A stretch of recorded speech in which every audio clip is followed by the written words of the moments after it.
Hi friends जय जगन्नाथ। आज blog आम बुलाप जा शिकागो। शिकागो गोटे यूएस रे बहुत बड़ सिटी जमती कैलिफोर्निया न्यूयॉर्क सेमती शिकागो भी बहुत बड़ सिटी और सेटा गोटे आर्टिफिशियल टूरिस्ट डेस्टिनेशन। जो मुझे कहूँ आर्टिफिशियल टूरिस्ट डेस्टिनेशन ता माने है कि एटा एठिकार गवर्नमेंट बनई सेमती नेचुरल जमती आमर पहाड़ कि लेक सेमती लेक तो अच्छी से पाखे किंतु से लेक चारिपटे माने सिटीटा को बनई देइछन्ते। तो आज वीडियो आम कम्प्लीटली देखा शिकागो टाउन।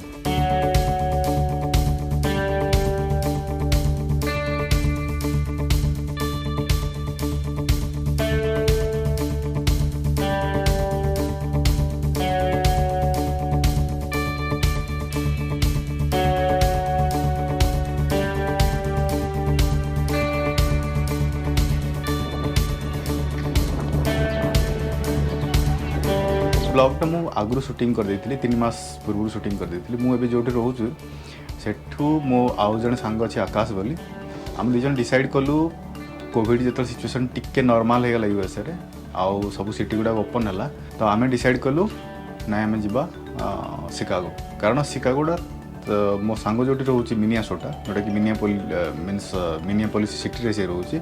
मिनियापोलिस सिटी रू ड्राइवेबल लाइक ड्राइव कर जाए कि मो पाख ड्राइव कले से 14-15 hours drive which is not possible. Town तो बहुत बड़ बहुत हाई राइज स्क्रीपर्स किंतु देखा जिनस से शिकागो टाउन रे ही खाली अच्छे मैक्सिमम।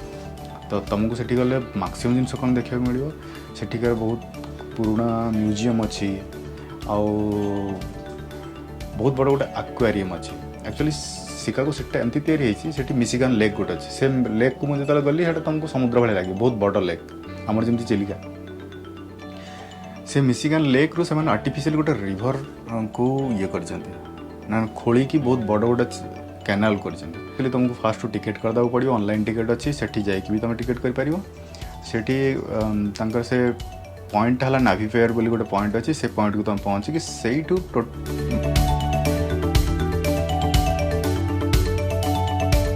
माने गोटे बहुत बड़ बड़ बोट अच्छी से बोट रे बसिकी डिफरेंट एजेंसी अच्छा तुम जाकि पचारिकी से बस टिकेट नहीं बस सारापर सी तुमको अनाउंस करके कौ बिल्डिंग केबे तैयारी होता कौन पर तैयारी होता बिहाइंड दी हिस्ट्री कौन किए तैयारी करथिला सॉरी बिजनेस पर्सपेक्टिव कौन ये सब जिनस सामान्य कंप्लीटली शो करे से जिनस।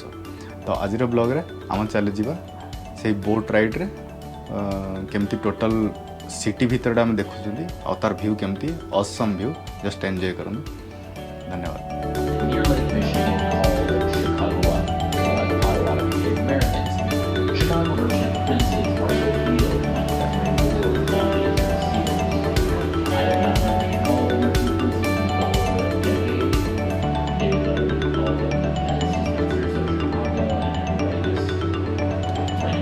There's change happening. Most notably will be the new tallest one here to our right, new office building for Salesforce.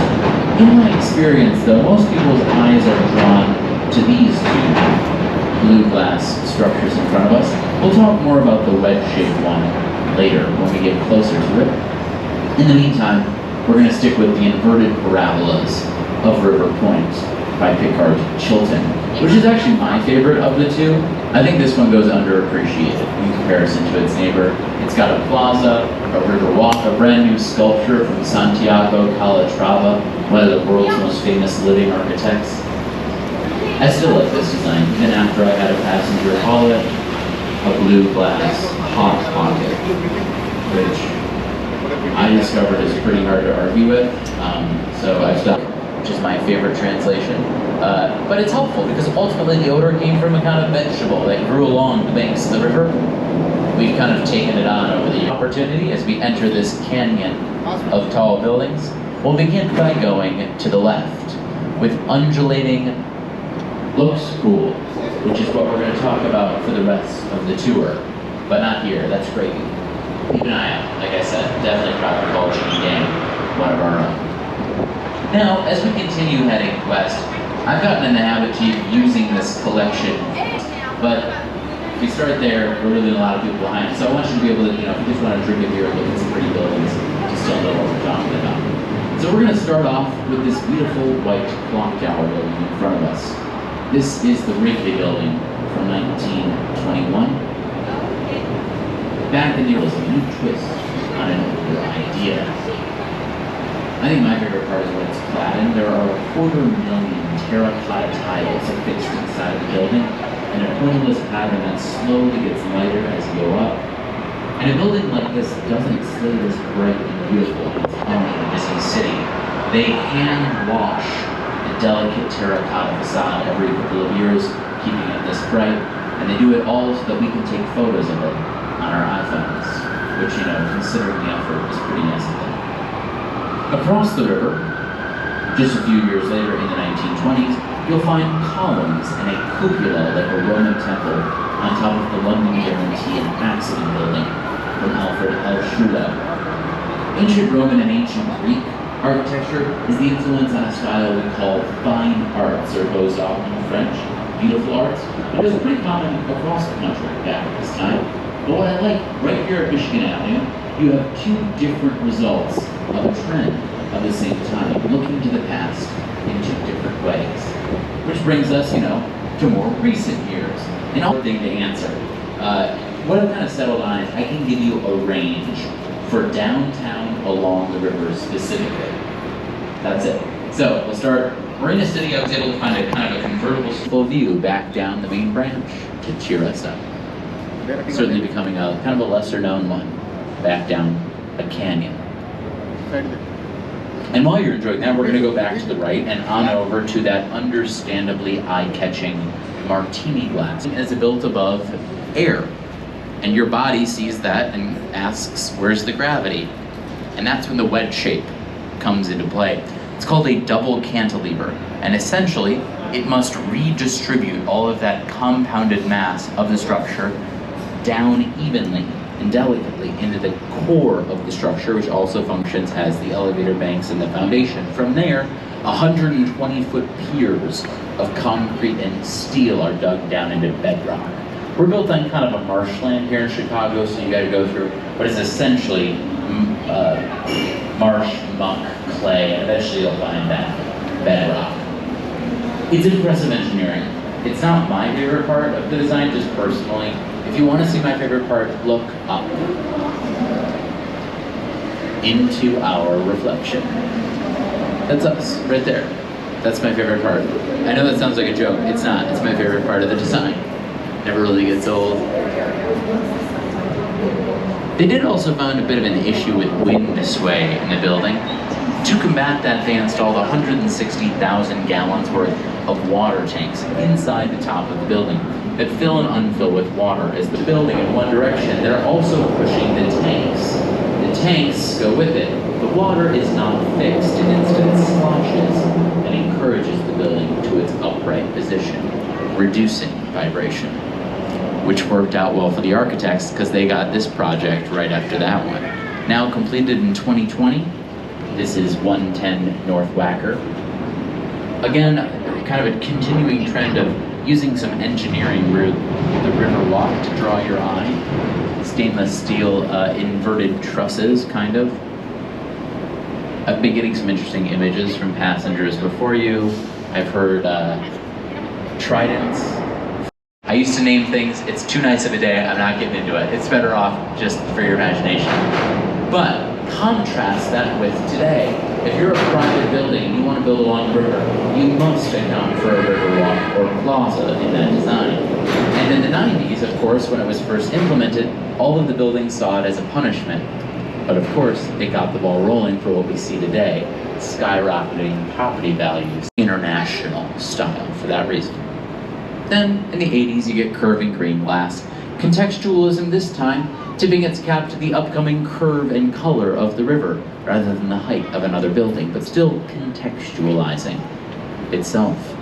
Which kind of leads us across the river to a mural on a building I didn't really talk about. Then the owner commissions an artist to do a mural on the facade. At some point, I'm sure the artist sat down with the owner saying, listen, William isn't mentioning us on his tours anymore. We gotta shape. 3 bricks fell off the side of the building. That was 5 years ago.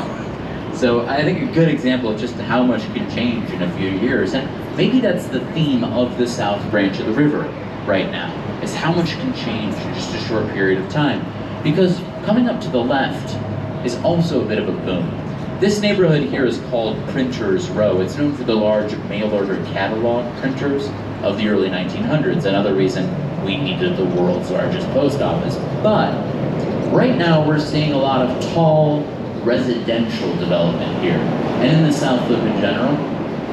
Specifically, if you found yourself on a boat ride maybe 3 years ago here, this would have been a lot less visually stimulating part of the tour, because this was like a 15-foot tall seawall with a line of trees on top of it.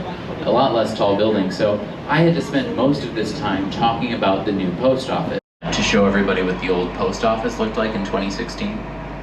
Honestly, pretty close. This hasn't been used in about 20-ish years. They phased it out, and it's at least 10 years completely vacant at this point. A cool piece of our industrial past when river walks are becoming the norm down here. Predictably, I used to hate talking about it, and then they announced that they're going to tear it down, and now I love it. Which, I know how that sounds, but yeah, a little bit of history on the chopping block. Yeah. As we get turned around on the South Branch, beautiful skyline view making our way, looking north. As always, feel free to grab a photo or just enjoy the view. Just make sure the person behind you can do the same thing. So we had a bit of a fire back in the day. Seeing one head nod, that's good. The Great Chicago Fire of 1871 began just as Chicagoans certainly crave. So the flames rose there and were pushed to the river, where the flames were then fueled by oil-based industrial waste in the river. Into the city center, where it burned for 3 more days, killing 300, burning 18,000 structures to the ground, left about 100,000 homeless, which was 1 in 3 at the time. It was devastating. Dark and handsome. The Sears Tower. Maybe the Willis. We're gonna go with Sears Tower. 1974, built for Sears Roebuck.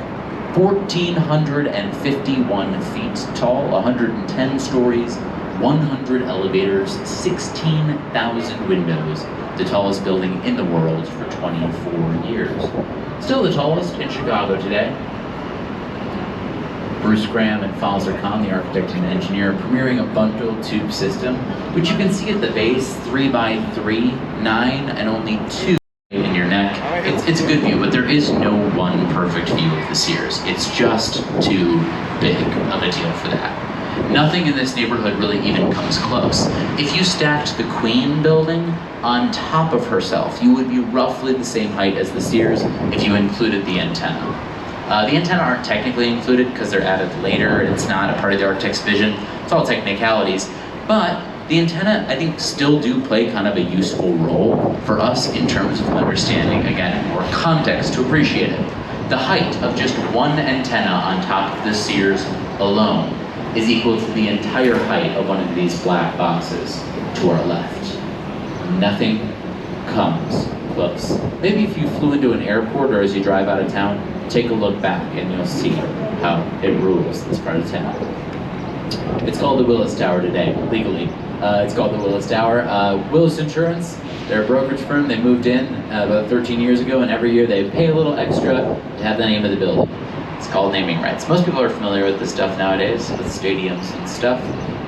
We don't really call it the Willis Tower here in Chicago. We have a tendency of calling it the Sears and ignoring the name change. Some people say it's because we're stubborn, which maybe a little bit. Some people will say it's because we don't like Willis Insurance, which is absurd. Also, I've had numerous of their employees on these boats.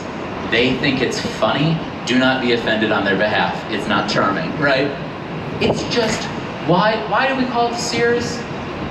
That's what it was called for 40 years. 24 of which it was the tallest building in the world. It's what we think of when we think of that structure. It's what we take pride in, the Sears. So, you know, if you want to fit in, make friends with locals, you can call it the Sears. You might even get better directions. Up and to the right is the Mercantile Exchange Center, or the Merc. I like this building because it screams, I am from the 1980s. Violet's office towers is one of the biggest ones. It has serrated corners. There's a name for it and everything. What did everybody want, though, in the 80s if you worked in financial services? More than a salary, more than a job title? A corner office with a beautiful view. So this building is a direct response to corner office culture. They say, here's 16 corner offices on every floor, when every other building on the block only has 4. You get to keep some of the best and some of the most insecure employees working at your company by offering them the corner office they've always dreamed of. And what's more important than all of that? Who hires the architect? The developer, the owner. They get to charge more per square foot than any other building on the block. I guess there didn't need conference rooms today. That's corner office culture. Back to dueling Art Deco. The protruding clock towers of the Daily News building here to our left were designed on purpose to give an overall image similar to the Sphinx in Egypt with its paws coming outward. This was following 1922 when King Tutankhamun's tomb was unearthed in Egypt. It had huge impacts on Western art, including Art Deco. But across the river, same year, same style, at the Civic Opera building, we find Greek masks of comedy and tragedy. A fine arts decoration on an Art Deco building. Why? I don't know, the architect said, we don't care, we want to put theater masks on the theater building. Leave us alone. Results of a $100 million Riverwalk redevelopment plan by the city and Ross Barney architects. It has been wildly successful. It's almost misleadingly popular. It feels like cheating to talk about how popular the Riverwalk has been. And there have even been new additions to the Riverwalk since it opened. One of them, one of the most popular, giant projectors were installed behind these panes of glass. And now every night they turn the side of the Mercantile Mark into a giant canvas. The world's largest projections-based art installation called Art on the Mark, every night at 9 and 9:30. And that's only one of many art installations. Floating gardens, you can have a meal, a cocktail, rent a boat, a kayak. Statistically speaking, especially on a sunny summer day, you're gonna have a good time. I mean, you could hate the outdoors and be running on 2 hours of sleep, and statistically speaking, you'll still leave the Riverwalk going, it's good, right? It's just too good to pass up. And this is one of the moments where I live in Chicago day to day. Sometimes I'm bad at taking my own advice and playing tourist, playing Decepticons. Transformers.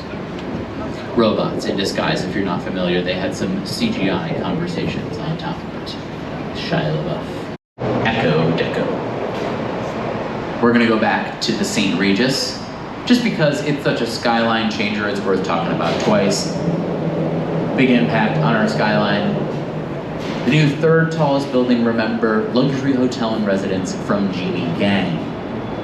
Also, I've been getting a lot of questions to think we're immune to our environment. Humans are not immune to their environment. And if you live in a city or a town, quite frankly, a lot of your environment is being designed by other imperfect human beings. Is this just an illusion?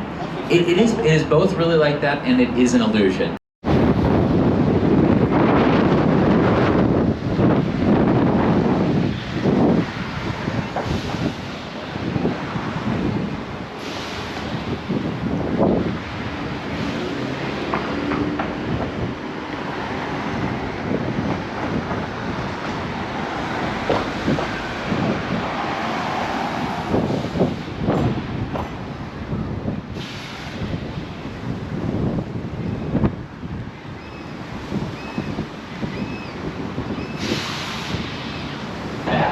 One set at the height of a surrounding building that came before it, giving it that context. So the first was the height of the Wrigley.